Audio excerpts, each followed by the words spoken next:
السلام علیکم دوستو، آپ دیکھ رہے ہیں اردو ودتا۔ آج ہم نظم حمد کا مرکزی خیال جو کہ جماعت نام کے اندر 5 سطور پر لائنوں پر لکھنا ہوتا ہے اس کو میں آج پیش کروں گا۔ اسی کو آپ نے دیکھ کر امتحان میں اس مرکزی خیال کو لکھنا ہے۔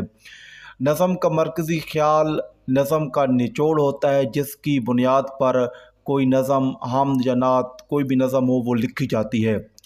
نظم کا نام حمد ہے، مصنف کا نام حفیظ جالندری ہے۔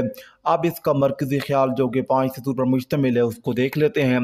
اللہ تعالیٰ کی عظمت اور قدرت کو بیان کرنا اس نظم کا مرکزی خیال ہے۔ شاعر کائنات کے ذرے ذرے میں خدا کے وجود اور صفات کو محسوس کرتا ہے۔ اللہ کی بنائی ہوئی ہر چیز اس کی حمد و ثنا کرتی ہے۔ انسان کو خلافت کا عظیم منصب عطا کیا گیا ہے۔ شاعر خدا سے مزید سجدے اور قرب کی دعا کرتا ہے۔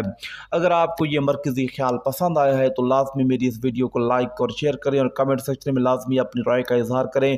تب تک کے لیے دیجیے مجھے اجازت، ملتے ہیں آپ کے ساتھ نیکسٹ اگلی ویڈیو میں۔ جزاک اللہ خیر۔